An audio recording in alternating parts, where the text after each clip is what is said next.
Good morning student, again welcome back on my channel. आज हम देखेंगे लेक्चर नंबर 5 जिसमें हम देखेंगे प्रैक्टिकल इलस्ट्रेशन नंबर निराली पब्लिकेशन में। देखो पेज नंबर 224। Let's start. ये शुरू करने से पहले के 4 लेक्चर आप देखो तो ये भी 2 लेक्चर आपको समझ में आएगा। सो देखो प्रॉब्लम क्या फाइंड आउट करना है हमें, pre profit and post profit. Okay, so this is the profit and loss given. Date दिया है 31 दिसंबर। तो हमको पहले काम होता है कि पहले टाइम रेशियो फाइंड आउट करो और सेल्स रेशियो फाइंड आउट करो, उसके बिना हमारे आगे के काम होंगे ही नहीं। ठीक है, तो अब कैसे फाइंड आउट करेंगे? तो सबसे पहले अकाउंटिंग ईयर सर्च करना है। अकाउंटिंग ईयर पहले मिलना चाहिए। कैसे मिलेगा? तो देखो प्रॉफिट एंड लॉस यहाँ पे क्या दिया है उन्होंने, 31 दिसंबर 2018। ओके, देखो 31 दिसंबर 2018। अगर दिसंबर मंथ को अकाउंट एंड होता है तो स्टार्ट जनवरी में होगा। तो हमारा अकाउंटिंग ईयर होगा जनवरी 2018 टू 31 दिसंबर 2018। ओके, अब ये मिल गया। अब हमें फाइंड आउट करना है कि इनकॉर्पोरेटेड कब हुआ है। तो देखो उन्होंने take over the running business 1 जनवरी, मतलब उन्होंने कंपनी जो खरीदी है ना वो जनवरी में खरीदी है, लेकिन उसका सर्टिफिकेट, ऑफिशियली जो सर्टिफिकेट होता है, सर्टिफिकेट ऑफ इनकॉर्पोरेशन, वो मिला है 1 मई को। तो देखो 1 में लिखो, तो इसका मतलब हमने जो परचेज किया, तो प्री पीरियड हमारा क्या है, परचेज तो हमने जनवरी में किया है, लेकिन ऑफिशियल उसको मान्यता कब मिली है, 1 मई में। लेकिन ये पीरियड में हमने हमारा बिजनेस तो चालू रखा ना, हम बिजनेसमैन है, रनिंग बिजनेस हमने लिया है, तो रनिंग बिजनेस मतलब ये चालू रहेगा, सेलिंग बाइंग सब कुछ। तो ये जो पीरियड है इसको हम कहते हैं प्री इनकॉर्पोरेशन, ये जो पीरियड है इसको कहते हैं पोस्ट इनकॉर्पोरेशन पीरियड। ओके, तो देखो जनवरी में लिया है हमने, तो जनवरी, फरवरी, मार्च, अप्रैल, मई तो जस्ट स्टार्टिंग है तो मई कंसीडर नहीं करेंगे। तो ये 4 मंथ्स हो गए हमारे। और फिर 4 मंथ्स होने के बाद सिंपल है, अगर आप वन देखा, मुझे पेन लेने दो। ओके, सो ये 4 मंथ्स एंड बचे हुए 8 मंथ्स ये आपके क्या है, देखो ये 4 मंथ्स प्री के है, तो 12 में से 4 महीने अगर प्री है तो बचे हुए 8 मंथ। तो इसको और थोड़ा कम करेंगे, 1:2 रेशियो। देखो 4 1 जा 4, 4 2 जा 8, तो 1:2। तो इसको और इसमें हमने रेशियो में कम कर दिया, तो टाइम रेशियो हमारा है 1:2। ओके, नेक्स्ट अब सेल्स रेशियो। अब सेल्स का भी उन्होंने इंफॉर्मेशन दी होगी कि cash sales and credit sales. तो अब वन मोर थिंग, हमें यहाँ पे कोई लेना देना नहीं है कि कैश सेल्स है या क्रेडिट सेल, टोटल टर्नओवर कितना है उनका, बस उतना ही हमको लेना देना है। तो टोटल टर्नओवर है 5 लाख। ठीक है, ये जानबूझ के कंफ्यूज करने के लिए दोगे कि cash sales and credit sales है तो टर्नओवर ही ना, तो टोटल टर्नओवर इनका है 5 लाख। उसमें से 2 लाख जो है वो बिफोर 30 अप्रैल, देखो 30 अप्रैल मतलब 1 में ना, तो ये जो 2 लाख है ये प्री है, तो 5 लाख में से 2 लाख प्री है, तो बच्चों में 3 लाख क्या हो गए, पोस्ट। तो हमारा रेशियो आएगा 2:3, वेरी इजी। ठीक है, time ratio and sales ratio निकालना, अगर आपने प्रीवियस मेरे 3-4 वीडियो देखे होंगे तो ये आपने मेरे मुझसे पहले निकाला होगा रेशियो। ओके, चलो now will go to the question. ये आपका फॉर्मेट है, इस तरीके से ड्रॉ करना है, ध्यान से कितने कॉलम से काउंट करके जाना है एग्जाम के वक्त। ओके, और जितनी प्रैक्टिस करोगे ऑटोमेटिकली आपको आएगा। सो let's start. This is the profit and loss, always start with the credit. Credit में उन्होंने क्या दिया है, इनकम, एक जीपी मतलब ग्रॉस प्रॉफिट दिया है, इंटरेस्ट ऑन इन्वेस्टमेंट दिया है, ये दोनों क्रेडिट है।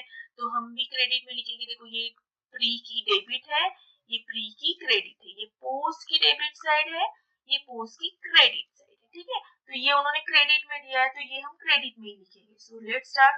Gross profit, location of course sales पे ही होता है, जीपी हमेशा सेल्स पे डिपेंड होता है। सो सेल्स रेशियो मिल चुका है हमें 2:3। टोटल जीपी दिया है 1,55,000। करो डिस्ट्रीब्यूशन 2:3 में, तो प्री का डिस्ट्रीब्यूशन आएगा 62, पोस्ट का आएगा 93,000। ठीक है, अब इंटरेस्ट ऑन इन्वेस्टमेंट भी दिया है, लेकिन अब ये हम कहाँ पे ऐड करेंगे, तो इसे हम लिखेंगे एक्चुअल। मैंने इसके पहले के भी लेक्चर्स में बताया है, एक्चुअल मतलब जो एडजस्टमेंट में देते हैं, एडजस्टमेंट पढ़ के हमें वो एक्चुअल क्या हुआ है उस हिसाब से कैलकुलेशन करना पड़ता है, इसलिए हम इसका लोकेशन एक्चुअल में करेंगे। क्या दिया है इसमें, investment taken by the company from the vendor as a part of consideration.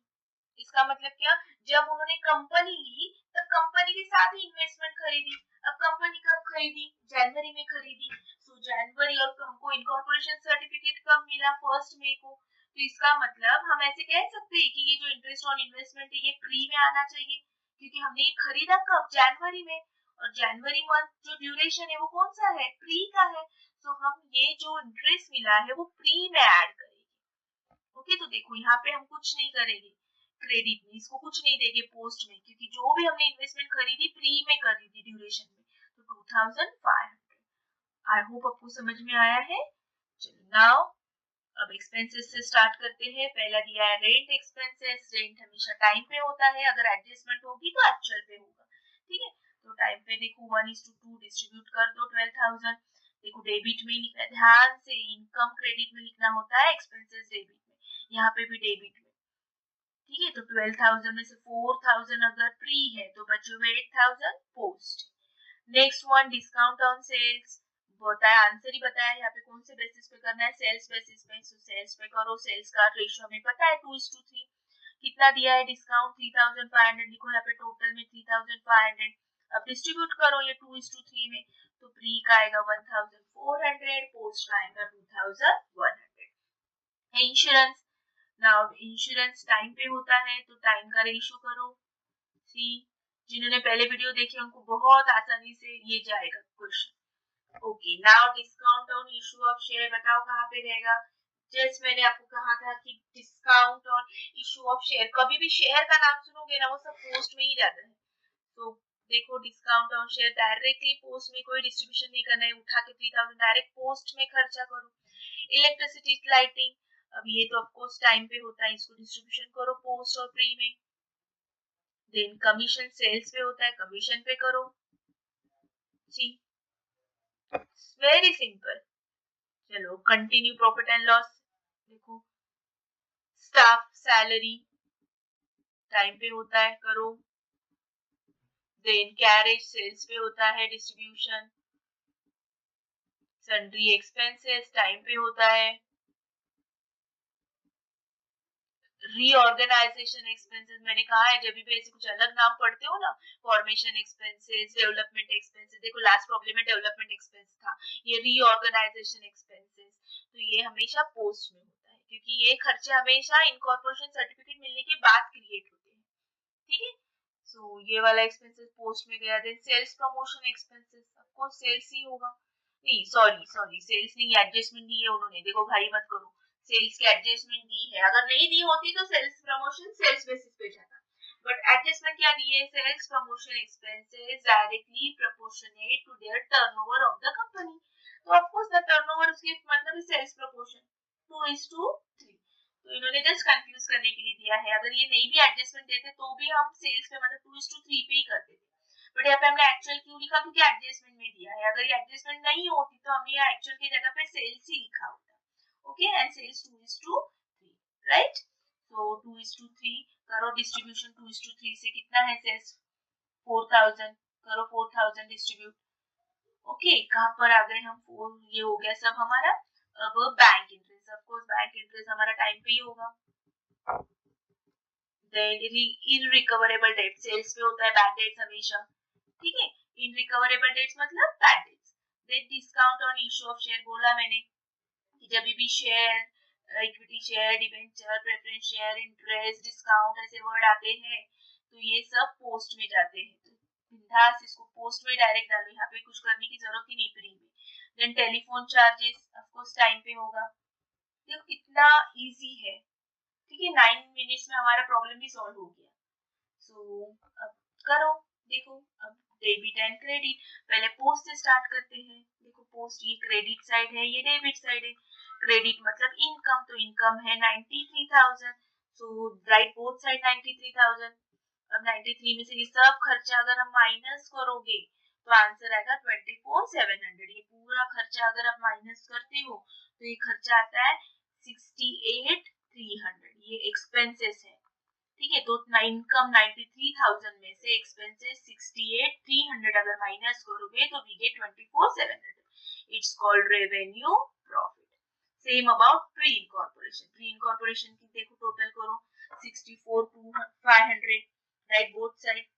अब उसमें से ये खर्चा माइनस करो, ये खर्चे की पूरी टोटल आती है 29,200। देखो अगर आप कैलसी करोगे तो इसकी पूरी टोटल आती है 29,200। तो सिंपल सी बात है 64,500 में से अगर 29,200 अगर माइनस करते हो तो 35,300। तो इसको हम क्या कहेंगे, कैपिटल प्रॉफिट।